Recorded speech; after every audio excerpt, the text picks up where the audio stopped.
Hi, and welcome to Stamp with Ginny. Today I'm going to share with you how I made this great little self-closing box. They're quick and easy, and once you know the trick, they're a lot of fun to make. So let me set this aside and I'll show you how I got started. Okay, the first thing you're going to need is your Simply Scored board and a piece of cucumber crush cardstock that measures 8.5 by 6 inches.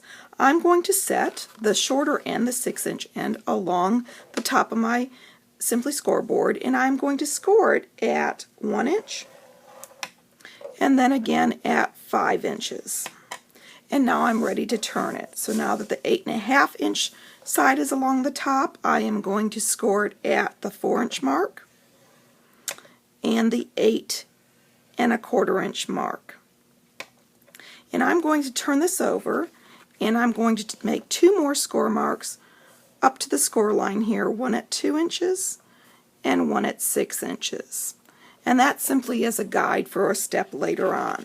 So now that I've got that done, I'm going to set my Simply Scoreboard aside, and I'm going to get my paper piercing mat and lay it down on my workspace and get that piece of cardstock again. Now, I'm going to use this 2-inch score and this 4-inch score as a guide along with my ruler. So I am going to line this up, and I hope you can see it, against this top score line here and that center 2-inch score line at the bottom. And I'm going to run a diagonal line. And then I'm going to find this center 4-inch score line and start at that 1-inch mark and go down again at a diagonal down to that center 2-inch score line.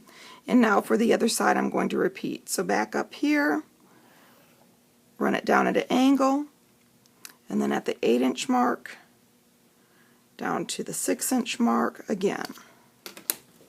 Can you see that? I hope so.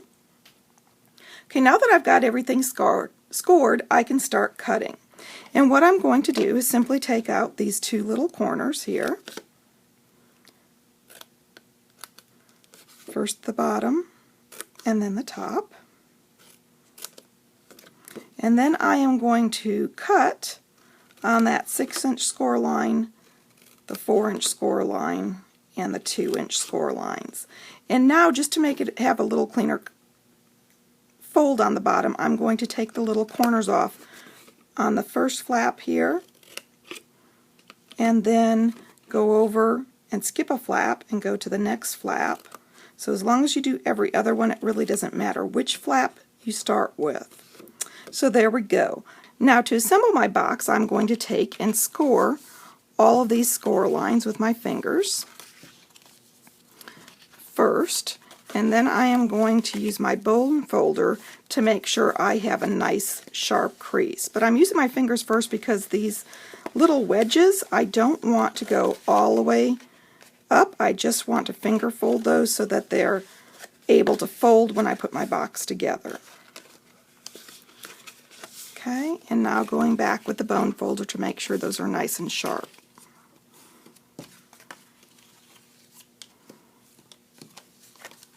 Okay, now at this point, once I have all my score lines and everything done, I like to decorate these panels. It's a little easier to assemble or adhere them with it flat, but I'm going to continue and show you how I assemble the box so that you can finish seeing that. Okay, now I don't have my tear and tape yet because my order from the new 2015 catalog has not arrived, so I'm going to use my fast fuse, and I'm going to fold this little flap over and attach the adhesive. And then I like to do assembly flat when I can, so I'm simply going to fold that in half and adhere. So now my basic shape is there, and once again, this is a great time to decorate if you forgot to do it earlier. And then for the bottom, those 2 flaps that we didn't take the little wedge out of, I'm going to fold in first. I like to use multi-purpose adhesive. I think it's just a little easier to do. So I'm going to add a little on each side of the flap here. And this kind of allows me a little wiggle and allows things to dry in place once I get them like I want to. And then I'm going to take my bone folder, and I am simply going to rub those 2 flaps down so that they adhere well, and set that side aside to dry. And as you can see, all you have to do is bend that little top down and pop it open, and you've got a self-closing box. So let me show you the trick for the Designer Series paper. For that, you're going to need your personal trimmer, and I happen to be using our new Cherry on Top Designer Series paper stack, and I have taken a ruler.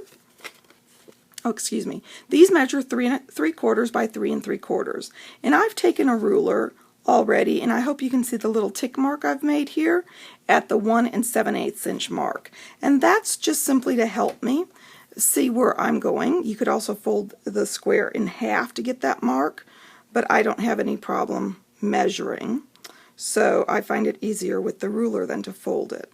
So I'm going to set that top corner of my square and that tick mark on my track here on my personal trimmer. And then I'm going to run my cutting blade down, and I'm going to turn it over so I can line that up again.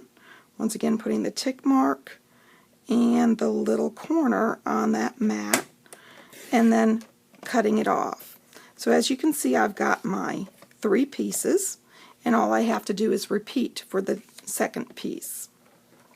Now, to adhere these to the box, I happen to like to use the multi-purpose adhesive. I think it's easy to get in all these little corners, and it allows you to move things around a little bit once you get it on your box so that you can line things up. So I've applied a little multi-purpose adhesive. I'm picking up first the one corner, doing the same thing on the other side, and then finally that bigger triangle, and voila. So let me show you the box again as I decorated it. Here you go. I simply used my fun flower punch and crushed curry, and then the pansy punch, our scallop circle, and one of our neutrals buttons, along with this fun new dotted lace trim. You can find all the details on my blog. If you'd like any of these products, feel free to stop by my online store. It's open 24/7, and you can get there from my blog, www.stampwithjini.com. Thanks for joining me.